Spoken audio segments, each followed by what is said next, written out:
Bonjour, bienvenue pour une nouvelle émission de Bien vivre simplement. Première émission de l'année. Donc déjà, bonne année. Bonne année en santé surtout, santé morale, énergie, positivité, amour, tout ce qu'il y a de bien, tout ce qu'il y a de bon. Alors, première émission de l'année avec une dame, grande dame, au sens propre comme au sens figuré, que j'apprécie beaucoup et qui, je pense, a apporté beaucoup aux femmes qui ont eu la chance, du coup, de partager des heures importantes. Bonjour Muriel. Bonjour Linda. Merci. Merci de l'invitation. Bon, alors, je ne sais pas comment te présenter, j'ai pas envie de le faire finalement, parce que, voilà, entre tout ce que tu fais, tout ce que tu apportes, je ne sais pas. Donc, je vais laisser les téléspectatrices et téléspectateurs, en tout cas, j'espère qu'il y en a beaucoup, la chance, l'honneur de te découvrir. Donc, si tu peux... Voilà, nous expliquer, nous présenter. Ne sois pas pressé, hein, tu sais, on démarre petit. D'accord, voilà, je prends mon bébé, temps. Okay. à quelle maternité tu es née. Non, j'exagère, mais en tout cas, voilà. L'idée, c'est vraiment de pouvoir échanger simplement avec toi. Alors, je suis Muriel Bédot, je suis danseuse, chorégraphe, professeure de danse, spécialiste de la danse en talons, précisément, donc tout ce qui tourne autour de la féminité. Je suis également préparateur mental et écrivaine. Puisqu'il faut que je rajoute cette petite part. T'as pas dit chant? Chant, oui, chant. T'as pas dit styliste? Styliste aussi, tout à fait. Bon, alors, tu as grandi où, du coup? J'ai grandi à Rivière-Salée. D'accord. Voilà, mes parents sont du Gros Monde. Ils sont venus, après le mariage, ils sont venus s'installer à Rivière-Salée. Et après mes études, je suis revenue m'installer tout simplement là où j'ai grandi. Tu étais un petit peu vite. Donc, tu as grandi à Rivière-Salée, tu étais à l'école à Rivière-Salée. Oui. D'accord, campagne ou plus ville? Plus ville. D'accord. Donc, c'est entre les deux, là où j'habite. Fille unique? J'ai 3 petites sœurs. Ah, je suis l'aînée, oui. D'accord, ça c'est bien ça. Ça c'est bien, c'est des responsabilités aussi. Pas vraiment. Pas vraiment, non, c'était cool. C'est une fratrie, c'est agréable, c'était agréable. Et puis bon, il y a des hauts, il y a des bas, mais parce que bon, on évolue des fois différemment. Mais voilà, c'est 4 sœurs et ça nous amusait en fait. On en rigolait quand on était plus jeune, on en rigole toujours d'ailleurs. Il y a une grande différence d'âge entre vous? Alors, entre les 3 premières, 3 ans, et la dernière, elle a 12 ans de différence avec moi. D'accord, voilà. Oui, quand même. Oui. Bon, donc tu étais à l'école à Rivière-Salée, au collège à Rivière-Salée, oui. Au lycée aussi. Rivière-Salée, quelle orientation? J'ai fait scientifique, option mathématiques, oui. Tu m'aurais demandé, j'aurais dit littéraire. Non. Tu as fait scientifique? Scientifique. J'aimais beaucoup les sciences et particulièrement les mathématiques. Je voulais être prof de maths d'ailleurs à un moment. Et puis voilà. On l'a vu même d'ailleurs. Donc tu as fait tes études. Après le bac, est-ce que tu as fait un bac du coup scientifique? Scientifique. Je suis partie donc faire des études de maths en Guadeloupe, à Fouilleul. D'accord, à Fouilleul. Mais j'ai découvert entre-temps la branche STAPS, oui. Sciences et techniques des activités physiques et sportives. Et donc la deuxième année, j'ai commencé à suivre ce cursus. Est-ce qu'à la base, tu avais déjà, en tout cas quand tu étais plus petite, est-ce que tu avais déjà des affinités avec la musique, la danse, l'art? Alors oui, puisque en fait mes parents m'ont permis de découvrir la danse. J'avais 4 ans, donc mes premiers cours de danse. J'ai arrêté vers 13 ans, puisque l'école avait fermé, et qu'il n'y avait pas tellement d'écoles dans le sud à l'époque. Et puis, beaucoup la musique, parce que mes parents en fait, on a grandi dans la musique.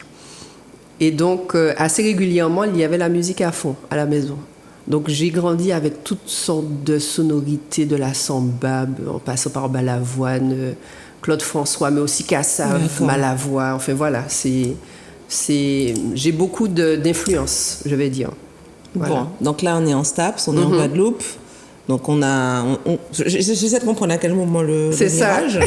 Donc, on a eu STAPS, ok. Donc, diplôme STAPS en poche. Tout à fait. Donc, mais toujours je renoue avec la danse à ce moment-là, puisque j'avais pris l'option danse. Et là, je me dis, tu vois, il y a la petite bête qui commence, qui était déjà là, mais que je n'assumais pas du tout, parce qu'à l'époque, dire à mes parents que je voulais être artiste, c'était pas envisageable. Donc, je renoue petit à petit avec la danse. En 2004, je pars à Saint-Étienne, continue mes études. Et c'est à ce moment-là qu'il y a eu le déclic, puisque je rencontre des Brésiliennes. J'avais, entre-temps, vers la fin de mon cursus en Guadeloupe, j'étais dans une école de danse et je faisais, je pense, de la danse tous les soirs. D'accord. Voilà. Et à quel moment tu faisais tes cours? En journée. D'accord. Et puis en journée, j'étais en études et puis le soir, j'étais en école de danse. D'accord. Donc j'ai passé une année comme ça avec le spectacle. Je renouais avec mon plaisir en fait. Et donc je rencontre ces Brésiliennes qui me disent mais tu as fait de la samba apparemment. Ben, ça te dit d'intégrer une troupe? Donc j'intègre ma première troupe professionnelle. D'accord, donc tu appelles papa, maman. Au fait, je viens d'avoir mon examen, mais finalement, c'est ça? Pas du tout, pas encore. Ah, d'accord. Je continue mes études à Saint-Étienne. D'accord, c'est bien. J'intègre donc la troupe professionnelle de samba, mais aussi une troupe traditionnelle qui avait aussi là-bas. Donc on fait des petites tournées, je fais des tournées avec les deux. Et je rentre pendant les grandes vacances, donc après mon diplôme. Et là, pour repartir, c'est la catastrophe. Pourquoi repartir faire les études, quitter la Martinique? Alors, pour continuer, en fait, non, je passais les rattrapages, pardon. Je devais repasser les rattrapages et là, je dois prendre l'avion le soir, mais je m'effondre. Ah oui. Parce qu'en fait, j'explique à mes parents que là, c'est définitif, c'est la danse qui m'appelle. Et tu avais quel âge? Donc là, j'avais 24 ans. D'accord. D'accord, oui. J'avais 24 ans. Là, je sens que je ne peux plus me battre contre ça, en fait, contre ma passion et mon envie. Et donc, ça a été très dur pour mon père. Tu as pris l'avion? Je devais prendre l'avion. Et t'as pas pris l'avion? Et alors, je devais prendre l'avion. Et donc, j'explique à ma mère qui me dit, mais Muriel, qu'est-ce que tu veux faire? Je lui dis, je veux faire la danse, je vais aller faire le diplôme en Guadeloupe. Donc, il fallait que je retourne en Guadeloupe. Donc, je suis repartie avec mes valises vides. Et j'ai un ami que je connaissais sur Saint-Étienne et qui m'accueille quand j'arrive. Il me dit, Muriel, je savais ça, tu restes pas. J'ai dit, non, franchement, il faut que je danse. C'est vrai. Et je suis repartie en Guadeloupe. D'accord. Et ton père? Eh ben, mon père, ça a été difficile parce que je pense qu'en tant que parent, c'est pas toujours évident de suivre son enfant en fait dans ses envies, dans ses besoins.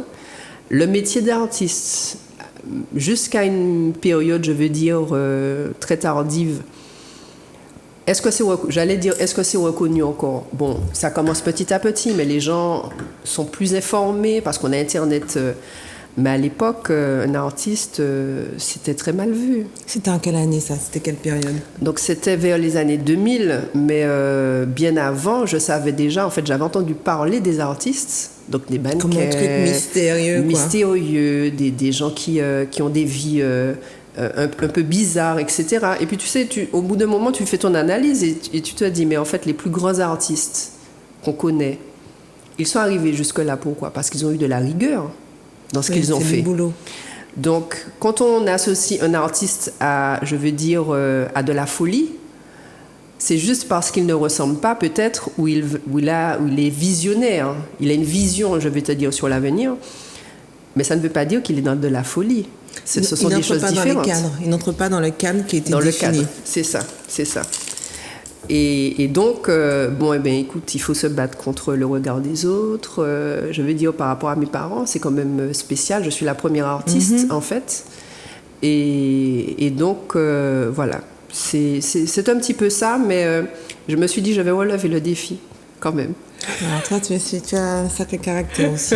Donc, tu es en Guadeloupe, donc tu continues ton cursus ou tu t'abandonnes? Donc là, j'ai arrêté STAPS et je commence mon cursus le diplôme d'état de danse. Ah, d'accord. Que je passe, le diplôme d'état de danse en danse jazz, pardon.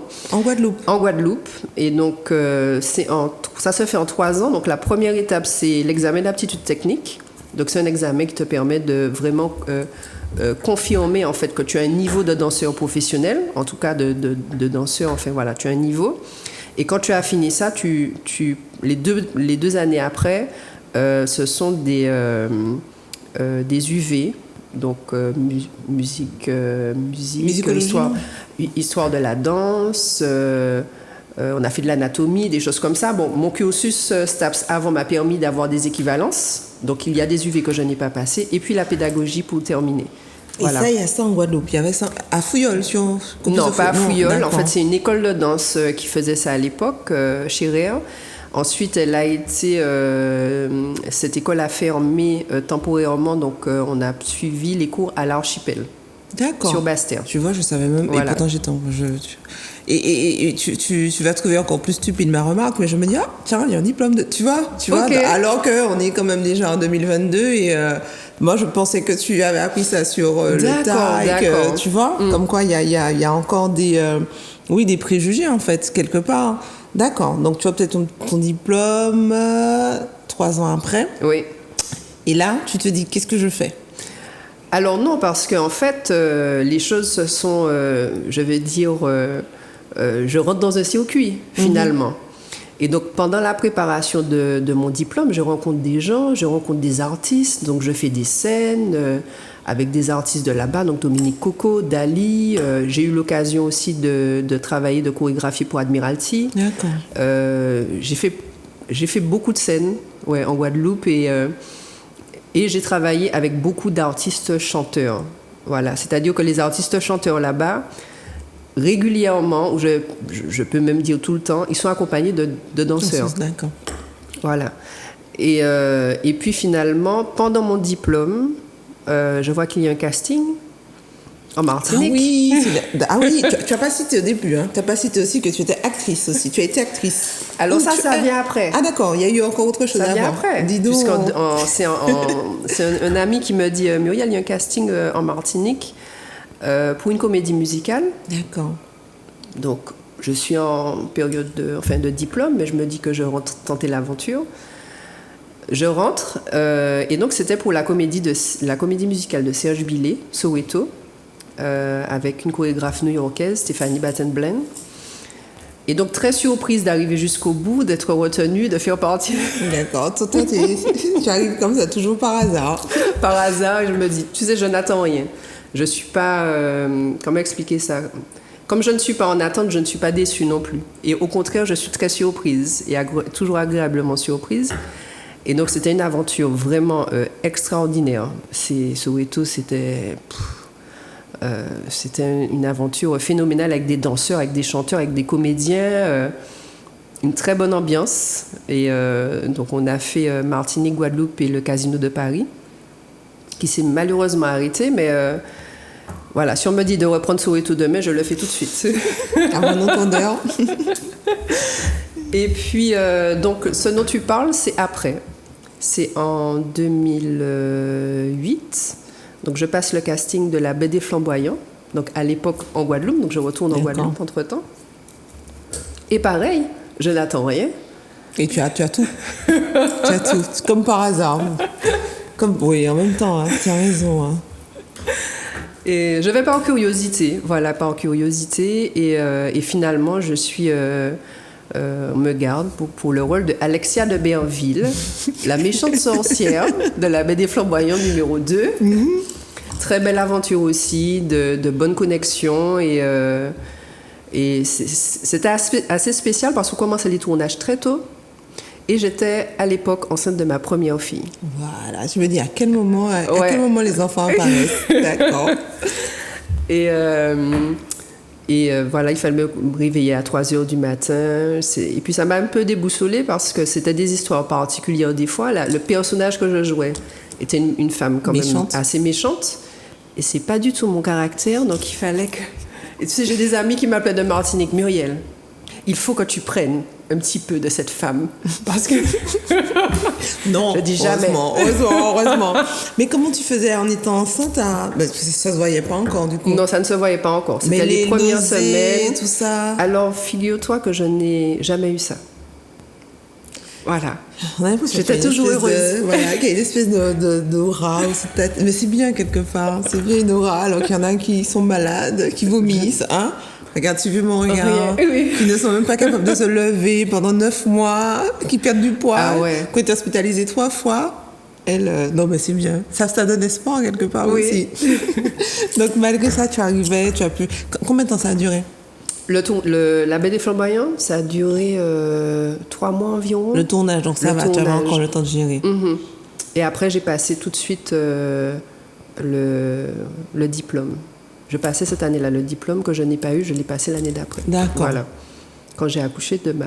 Donc elle venait au diplôme, au cours avec moi. C'est pas possible. Ah oui, elle est... Elle est déjà au diapason très tôt, quoi. Le parc, tu sais, au fond de la salle de danse. Mon bébé dedans et tout le monde qui s'occupe d'elle. C'est très particulier. Non, en fait ouais, on n'a pas encore tout dit, hein, parce qu'il y a énormément de choses encore à dire. On a l'impression que quand on t'écoute, finalement, rien n'est compliqué. Il y a toujours des solutions, tu trouves toujours des solutions. Tu t'adaptes toujours et à chaque fois, tu trouves toujours solution. Je me répète, mais c'est ça, en fait. Hein. Mais c'est exactement ça. Je me suis toujours dit, pourquoi se compliquer la vie? En fait, les choses peuvent être très simples. Il y a quelque chose que je dis effectivement depuis longtemps, c'est la vie est très simple, mais c'est nous qui la compliquons. Et donc, quand tu trouves des solutions, il suffit de demander des fois. Parce que, effectivement, si je voulais rester dans ma difficulté, je ne demande pas, par exemple, à la directrice de ma formation. T'es bien avec elle. Et tu sais, tu en as parlé? Je lui en ai parlé. Je lui ai dit, écoute, voilà, de temps en temps, on en a parlé. Elle m'a dit, ok, ça ne me pose pas de problème. Mais si je n'avais pas demandé, je n'aurais pas su, en fait, qu'elle aurait été d'accord avec ça. Et des fois, juste demander, poser une question, ça change toute une situation. Communiquer. Oser. Oser. Donc là, on est en Guadeloupe. Tu viens d'avoir ton diplôme, tu viens d'avoir ta petite poupée, ta fille. Qu'est-ce qui se passe? Alors, je commence à vraiment entrer dans le stylisme, justement, à cette période-là. À quel moment tu es arrivée aussi? Parce que, alors, j'avais commencé en 2005, vraiment, le stylisme. J'ai eu l'occasion de travailler à la rue piétonne en Guadeloupe, donc avec des artisans. La rue Frébeau. Et je travaillais avec un artisan qu'on surnommait Malcolm. Et c'est lui qui m'a appris, en fait, les bijoux. Tout ce qui concernait les bijoux. Et donc, c'est encore une période merveilleuse parce que, tu sais, le samedi, il y a le tambour. Ouais, je me souviens. Et je ne pouvais pas rester assise. Ah, c'était magnifique. Tu sais, au bout d'un moment, tu sers les clients, oui, mais au bout d'un moment, tu sens que le tambour te dit, bon, Mumu, viens danser un petit peu. Chaussures. Ouais, effectivement. Et puis c'est mythique aussi en Guadeloupe. Complètement. On va faire une grande parenthèse, mais pour moi, je trouve la Guadeloupe, on dit île sœur, mais en fait non, c'est une autre ambiance, c'est un autre feeling. Les gens sont j'ai vécu en Guadeloupe. Ok. Les gens sont différents. Les gens, voilà, on n'a pas le même rapport en fait avec les choses et ce qui m'avait probablement la simplicité finalement et l'authenticité. L'authenticité. Voilà, l'authenticité. Non, je regarde aussi de très très beaux souvenirs. Ouais, de bons souvenirs. Enfin, la parenthèse. Donc tu as la rue Frébeau, tu danses, tu apprends à faire des bijoux. Donc ça c'est je te parlais du stylisme et puis au fur et à mesure, je commence à confectionner en fait des vêtements pour la scène. D'accord. Puisque comme je t'ai dit, je travaillais avec des artistes. Et j'ai travaillé avec des compagnies, donc je commence à faire des vêtements pour je vais les poser créations. une question, mais comment tu sais coudre?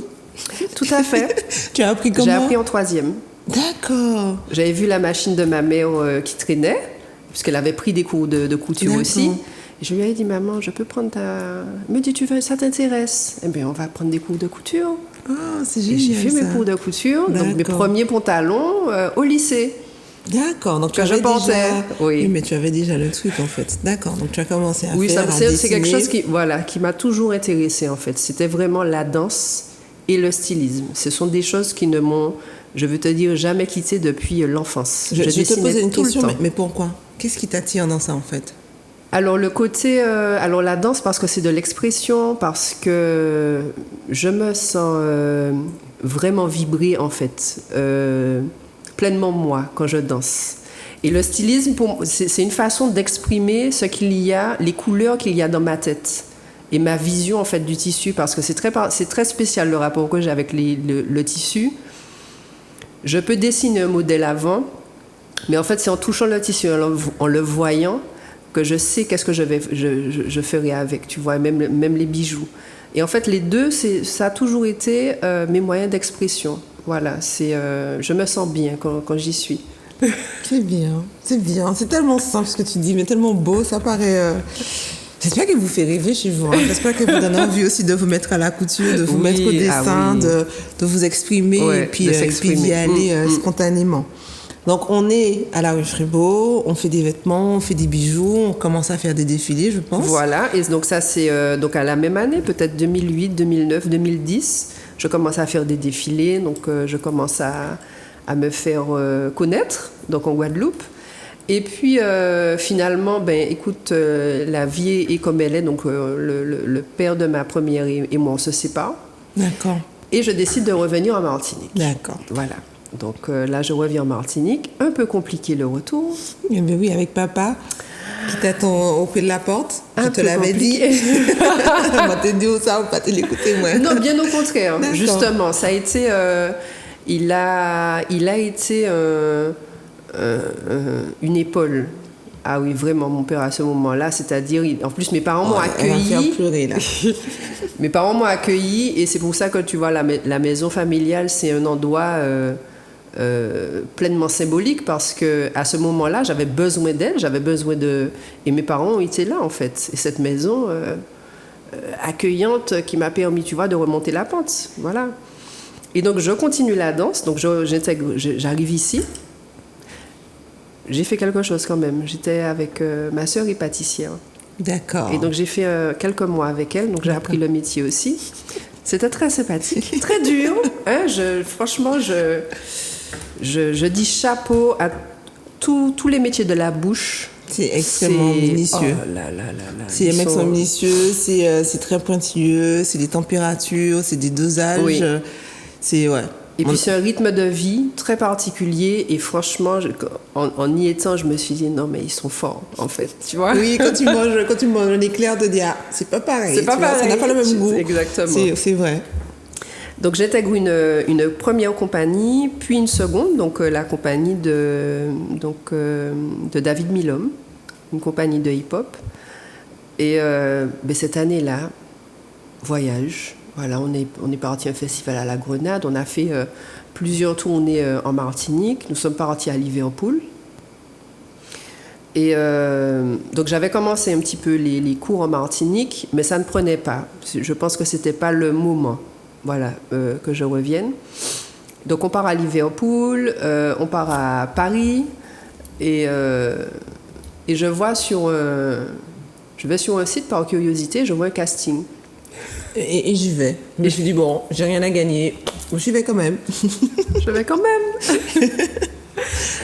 Et donc, je fais mon casting. Je vois des danseurs, mais des danseuses avec des jambes jusque-là. Enfin, le truc extraordinaire, tu vois. Je me dis, bon, c'était bien. Et puis, à un moment donné, elle me demande, la chorégraphe me dit, voilà. Elle m'a dit, tu vas faire une improvisation et tu vas imaginer que tu annonces la pluie, mais une pluie bénie. Et donc, je me mets dans la peau de Martin Luther King. Et je fais une improvisation dansée. Quelques jours après, elle m'appelle, me dit, bon, Muriel, tu es retenue. Super. Mais tu sais, limite, je lui demande, est-ce qu'elle est sûre de la bonne... C'est bien moi, c'est la bonne Muriel. Et qu'on va travailler un solo pour la Cité de la Musique à la Villette à Paris. Ah oui. Donc on a travaillé pendant 2 mois sur un morceau de Steve Reich. En fait, il avait justement repris un discours d'un pasteur. Et c'est encore une aventure... Il n'y a pas de hasard.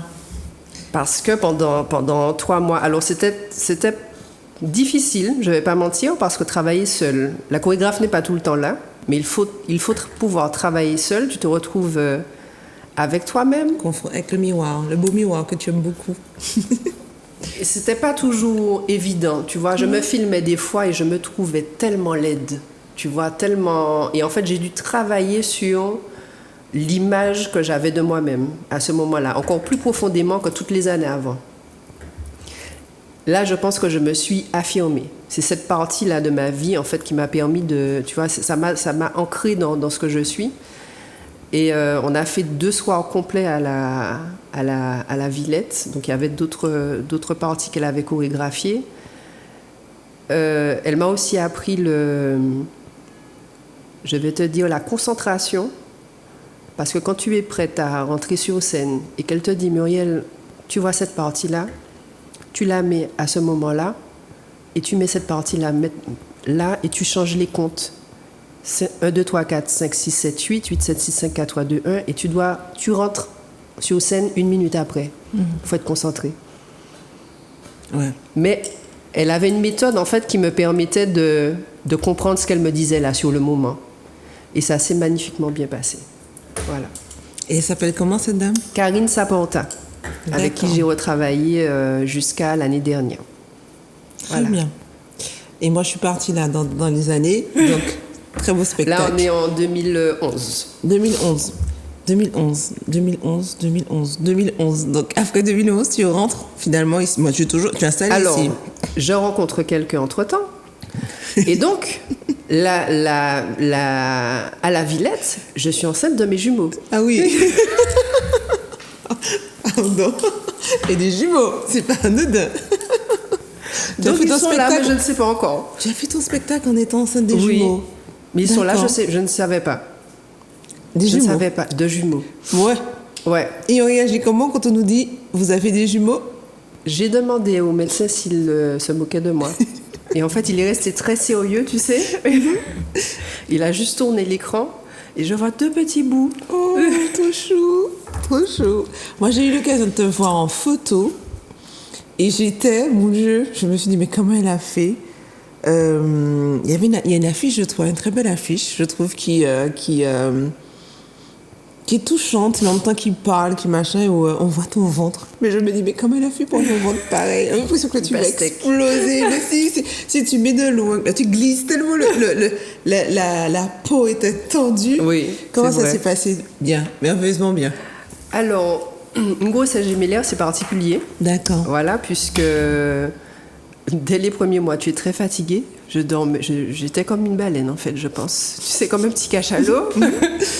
Mais c'est une belle aventure. C'est une belle aventure parce que...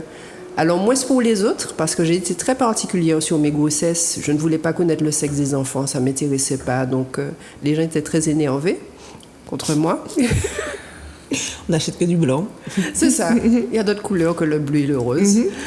Et mais sinon, oui. Et puis, ça m'a permis de... C'est là que j'ai fait, en étant enceinte des jumeaux, donc peut-être une semaine avant, j'ai bouclé mon premier court-métrage avec eux. J'ai participé avec David Gums. On avait fait un court-métrage qui avait fait on avait participé au Festival Prix de Cour. En étant enceinte des jumeaux. Voilà. On a fait justement un court-métrage autour de cette grossesse. D'accord. Et donc, j'étais sur les dernières semaines de grossesse. Et on peut trouver cette vidéo d'ailleurs sur Moi, YouTube. j'ai la regarder, je la Oui. connaissais pas. Nina la vie nombril du monde. Et est-ce que c'est à partir de cela que la photo a été extraite de ce film? C'est non? ça. D'accord. C'est ça, d'accord, de ce d'accord. court-métrage. Je Bon. ne me suis pas arrêtée. Je ne m'arrête pas. Non, les gens qui te connaissent savent que tu t'arrêtes pas et tu laisses pas beaucoup de repos non plus. Bon, donc tu as eu les jumeaux. Les jumeaux. Ouais. Une vie totalement... Ben, écoute, il faut réorganiser. Il y a la plus grande, mais c'est tellement de... Moi, j'aime ça. Je vais pas mentir, c'est un grand bonheur pour moi d'être maman. Je sais que ce n'est pas... Je veux te dire, c'est pas toujours simple, mais j'ai trouvé un équilibre et je sais pas, des ressources, en fait, tu vois, en étant maman. C'est particulier peut-être ce que je dis, mais voilà. Non, non, on a l'impression, en fait, quand on s'écoute, c'est que tout est simple, en fait. Je sais pas comment elle fait. En plus, mon Dieu, le temps passe, file. C'est ça. Mon Dieu, on va commencer à regarder quelques petites vidéos. On va essayer D'accord. d'avancer aussi au fur et à mesure. On est qu'en 2018. Là, on est en 2012. Ah, en 2012. Donc oui, on va essayer d'avancer un petit peu. On va avancer. En tout cas, je pense que de toutes les façons, les photos un petit peu vont traduire aussi tout ça. Oh, merci. Je suis déjà très, très contente. Et puis, moi, j'ai tendance aussi à partir de temps en temps dans des émissions parce que, tu sais, limite, je te vois en train de danser avec ton ventre. Je suis comprends. très attentive, un peu trop d'ailleurs. Du coup, je perds le fil, mais j'ai pas perdu le fil. On va juste regarder quelques petites vidéos en attendant. Bon, si c'est pas encore... Ah ben voilà. Là, on est où, Muriel? Là, nous sommes à Fort-de-France et c'était dans le cadre d'une manifestation pour lutter contre la discrimination. Et donc là, ce sont mes élèves du début d'année. J'avais des élèves à la Maison Rouge, je donnais des cours pour les adultes. Et voilà, j'ai eu l'idée parce qu'elle est symbolique du travail qui a été effectué sur plusieurs mois. Ça a été difficile pour certaines d'accepter ce défi. Et en fait, c'est quand j'ai eu l'idée du foulard, de mêler le foulard et de cacher les visages, que tout le monde a accepté. Pourquoi, d'après toi? Parce que le fait de se cacher, on va dire, pas totalement, parce que finalement, tu peux reconnaître quelqu'un avec ses yeux et son corps. Et en plus, à l'époque, on est au début de quand même la crise qu'on connaît. Donc, je mêle tout ça, je veux te dire, à la symbolique que je veux développer. Et c'est compliqué pour ces femmes, des fois, de se lancer, parce que tout simplement, il y a le regard des autres. C'est juste le regard des autres. Mais une fois qu'elles se connectent à elles-mêmes et qu'elles se recentrent, ça devient plus simple. Mais c'est un travail, c'est un apprentissage. Tout est simple avec Muriel. Mais bien sûr. Bon. Une autre photo. Oui, ça c'était avant les cheveux, puisque là je laisse pousser mes cheveux en afro, mais j'ai eu une grande période à partir de ma dernière fille, donc ma 4e. Donc oui, elle a 4 enfants. C'est vrai qu'on n'a pas parlé d'elle, mais on n'a pas été jusqu'au bout en fait de l'histoire, mais Muriel est aujourd'hui une maman de 4 enfants, dont 2 jumeaux. Voilà. Et donc ça, c'était après la naissance de ta fille. Voilà, alors pas après la naissance, mais c'est vrai que j'ai une grande période où j'avais décidé de couper mes cheveux régulièrement, parce que je n'avais pas le temps de me coiffer. C'est très simple. Tu changeais aussi souvent de tête. Hein. Et puis, non, autre chose aussi, c'est que tes cheveux poussent très vite. Voilà. Oui. Donc jaune, pourquoi? Parce que tu te poses pas de questions? Non, mais j'avais envie de faire du jaune, j'avais envie de faire des couleurs. Il y a un moment, tu avais purple. J'ai fait toutes les couleurs. Tu es une super coiffeuse aussi. Hein. Oui, Cyrielle, tout à fait. Super coiffeuse aussi. Super. Qui t'a fait des coupes toujours. Je pense qu'elle capte le truc. Oui. Donc et puis elle est assez libre finalement dans ses coiffures. Donc un coup elle a cheveux là, tu la vois. La mois d'après elle a changé ou bien elle a des nattes. Mais c'est bien. Oui. On s'est amusé, on s'est bien amusé. Et là tu t'es dit non, c'est bon maintenant. Oui, je me suis dit bon, écoute, je nage. Et puis tu sais, j'ai beaucoup attendu cette couleur de cheveux. Alors je sais, c'est particulier parce que tu en as beaucoup en fait. Quand ils arrivent à là, ils se disent bon, je vais teindre mes cheveux et je peux comprendre. Hein, mais moi j'ai toujours voulu ce moment-là des cheveux blancs. J'aime le blanc en fait, les cheveux blancs. Et donc quand c'est arrivé, j'ai dit on arrête tout et on laisse mes cheveux pousser. L'heure est venue de statuer. Très bien. Très bien. Mais il y a aussi une vague aussi hein, finalement. C'est-à-dire qu'avant les femmes avaient presque honte aussi de montrer leurs cheveux blancs. Donc on avait aussi, là encore, on revient un petit peu au diktat où voilà, il faut paraître jeune, il faut paraître... Et donc elles avaient beaucoup tendance aussi à teindre les cheveux, mais ça aussi c'est... Voilà, là encore, je fais une aparté peut-être, mais...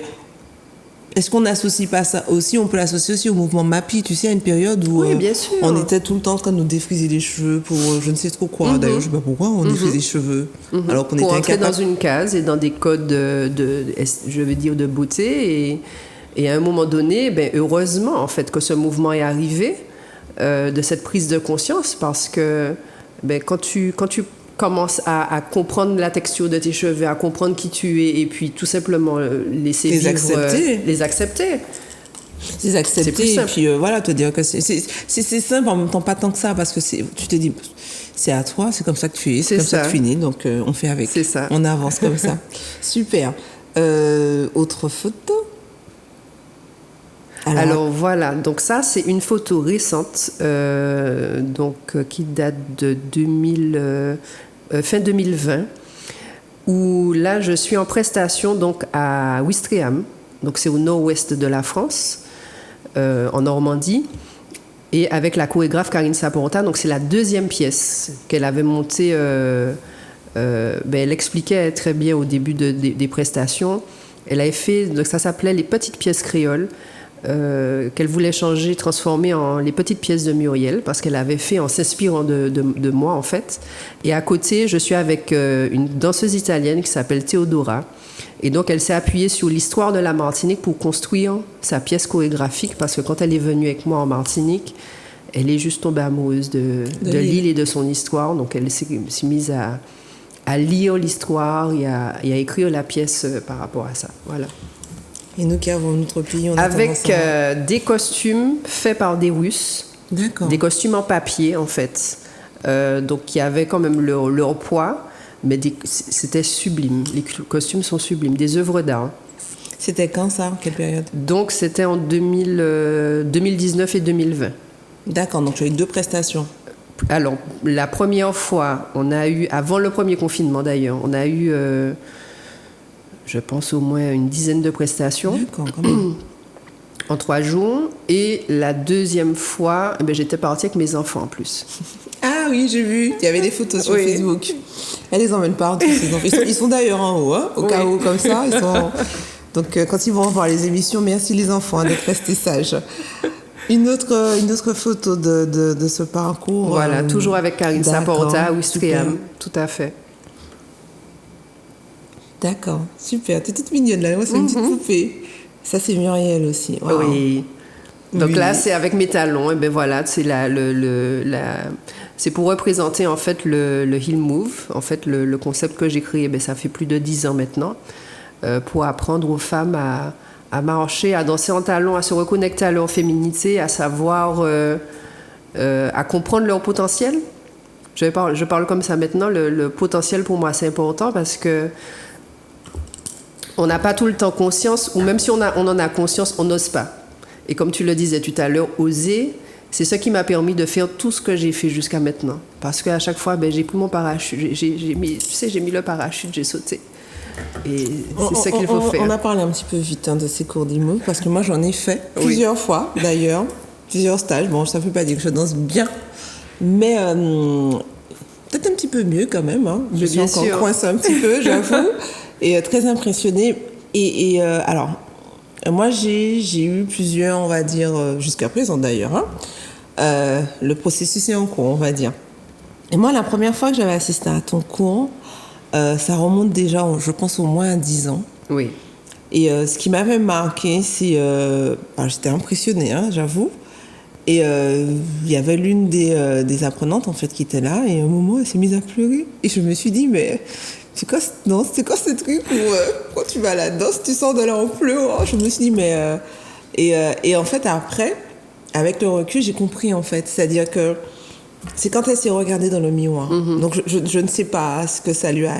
ce que ça lui a évoqué, ce que ça a créé chez elle.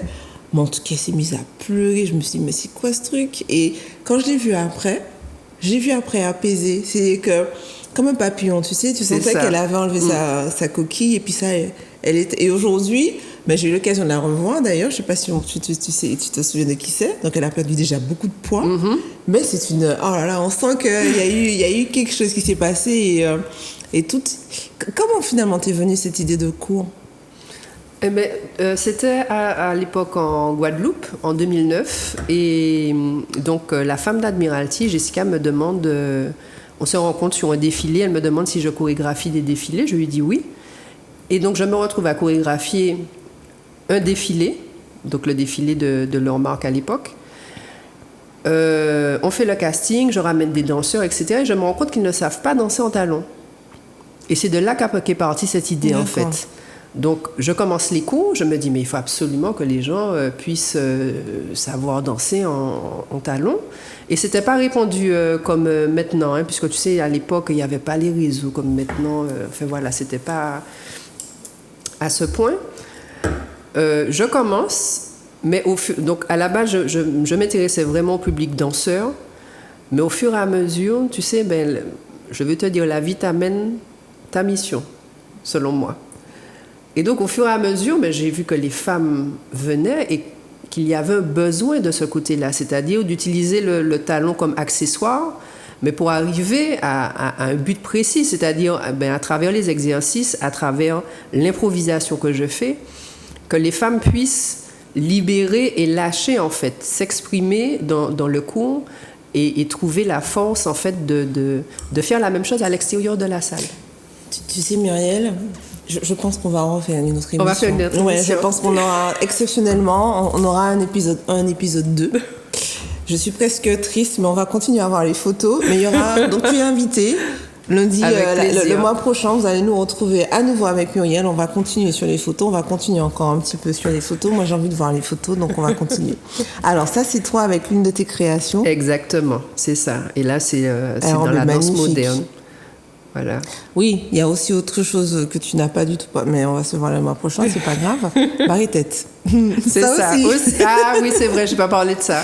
Non. Ah oui, très important. Tu te dis, mais dis donc, la liste, elle est drôlement longue. Oui, je me dis, quand tu me dis ça, je me dis, ah oui, quand même, hein, elle est hyperactive, la dame. Oh, comment te dire, je comprends, je sais de quoi tu parles, mais... C'est ça. Oui, je pense que je suis un petit peu comme ça et à chaque fois on te dit mais oui mais tu as commencé quelque chose tu finis pas. Je dis mais oui mais c'est pas toi qui décides à quel moment je finis, c'est moi. Quand j'estime que j'ai atteint ce que je voulais atteindre, c'est bon, tu as pas forcément besoin de faire tout le temps les mêmes choses. Oui, tu as fait tu machin, tu passes à autre chose. C'est vrai. On va continuer encore une dernière. D'accord. On va regarder encore une dernière. Ça, c'est toi aussi. C'est moi aussi. Donc là, c'est en fait dans les photos avec les fonds de couleur.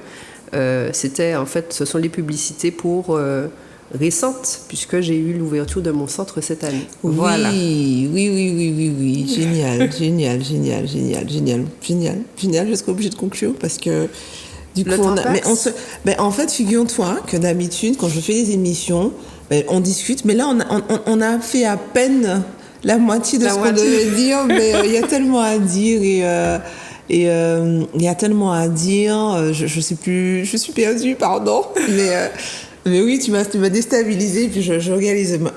Allez, Lisette, qu'est-ce que tu, même si on va leur dire la prochaine fois, qu'est-ce que tu pourrais dire en fait, en tout cas, encourager les personnes à, tu sais, toutes celles qui sont un petit peu qui se posent des questions, qui je sais pas, qui cherchent leur voie ou qui ont peur, ils n'osent pas finalement.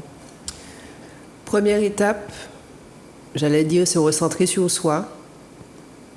Alors comment se recentrer sur soi? On va me dire déjà dire non. Dire non. Et je me suis rendu compte, surtout avec la préparation mentale que je fais avec les femmes, c'est très difficile pour les femmes de dire non. C'est-à-dire que je n'ai pas envie, je n'ai pas le temps de le faire. Et en fait, tu te retrouves à accepter des choses. Et quand tu te retrouves coincé, l'angoisse monte chez toi. Et tu refais à chaque fois le même processus. Tu restes dans un cercle, en fait.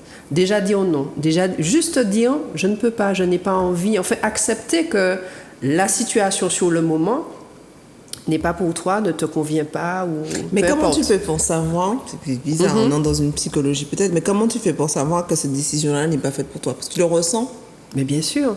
Et c'est exactement le travail que je fais que ce soit dans la danse en fait ou la préparation mentale, c'est se reconnecter à soi. C'est-à-dire qu'on a souvent des envies, on a des idées, mais par rapport au fait qu'on n'ose pas, il y a l'éducation qui rentre en compte, il y a la façon dont on a grandi, les influences qu'on a eues. On se dit qu'on ne va pas y arriver, en fait, ou que ce n'est pas fait pour nous. En fait, on se met déjà des idées où on va demander aux autres des conseils. Mais en fait, la personne à qui tu vas demander conseil, elle a une autre vie que toi. Oui, elle ne sait pas plus que toi. Elle ne sait pas. En fait, même si elle te guide, ou elle te demande, en fait, ou elle te dit va à droite, va à gauche, elle n'a pas subi, je vais te dire, elle n'a pas eu ta tristesse, elle n'a pas eu tes émotions, elle a grandi différemment que toi. Donc, comment elle peut t'apporter une réponse plus cohérente que celle que tu peux t'apporter à toi, en fait? Connais-toi toi-même. C'est exactement ça. Et pour moi, c'est le principal de se connecter à soi, d'oser, parce que tu l'as dit, et vraiment, je le répète, parce que ça n'apporte que du positif. Mais ça apporte beaucoup de positif, mais ça apporte... ça passe aussi par... On va poursuivre, mais ça passe aussi par... Tu sais, les petites voix là qu'on entend dans la... Mais non, tu peux pas, mais non, tu peux pas faire, mais non, machin, mais non. Il y a ça aussi, en fait. Oui, mais c'est un cheminement. Oui, c'est vrai, c'est tout à fait. C'est vraiment un cheminement. Et puis, tu sais, il faut pouvoir aussi se détacher des personnes. C'est vrai, toxiques. Alors, on parle de personnes toxiques, moi je parle de personnes qui pas compatibles. Tu sais, parce que cette personne-là sera compatible avec quelqu'un d'autre peut-être. Mais c'est vrai qu'à un moment donné, il faut faire un choix en fait. C'est soit tu choisis les autres, soit tu te choisis toi. Parce que la vie passe, les années passent, les semaines passent. Et les regrets. Et vraiment, tu vois, j'ai lu des études dessus, les personnes de certain âge, en fait, le regret, c'est ça, de ne pas avoir fait ce qu'ils voulaient faire sur le moment. Et moi, je me suis toujours dit que je ne voulais pas vieillir comme ça, que je voulais vieillir autrement, mais que je voulais partager ça justement avec, je dis avec les femmes, mais avec les personnes de mon entourage. Bon. Muriel, on sera obligé presque, avec grande tristesse, mais très contente en tout cas. Et puis ça donnera l'occasion aussi d'expliciter dans la prochaine émission, parce qu'on a encore plein de vidéos à regarder, plein de photos, plein de vidéos. Il n'y a pas de problème. Très avec contente plaisir. en tout cas de faire cette émission. Et en plus, première de l'année. Oui. Donc je me dis qu'en termes de positivité, je pense qu'on ne pouvait pas mieux faire. Est-ce que tu as envie de dire quelque chose avant de conclure l'émission ? Ben écoute, je profite pour souhaiter une bonne année. Oui. Voilà. Mais écoute, à tout le monde, beaucoup de, tu l'as dit, mais je le répète, la santé, de l'harmonie, beaucoup de douceur, parce que tu sais, on est de plus en plus dans une société violente. Et je pense que c'est important que les gens comprennent qu'ils doivent s'apporter avant tout de la douceur. Beaucoup de tendresse et beaucoup d'amour, c'est le principal. Et puis de prendre soin d'eux, de leur cœur, de leur corps, de leur âme, et puis le reste suivra. Très bien. Mon Dieu, j'espère que vous avez en tout cas bu toutes ces paroles et en tout cas très contente de démarrer cette nouvelle année avec Muriel. Très contente aussi de la retrouver pour un prochain numéro. Qu'est-ce que je peux vous souhaiter ? Tout ce qu'il y a de bien, tout ce qu'il y a de bon, tout ce qu'il y a de doux, je vais rajouter derrière. Que cette nouvelle année soit vraiment symbole d'apaisement, oui, voilà, d'apaisement, oui. D'apaisement et d'amour. Vraiment, ça paraît bateau, mais c'est tellement en même temps. Tellement ça. Et santé. Et santé, en tout cas, merci à tous et à très bientôt pour une nouvelle émission. Bien vivre simplement. À bientôt.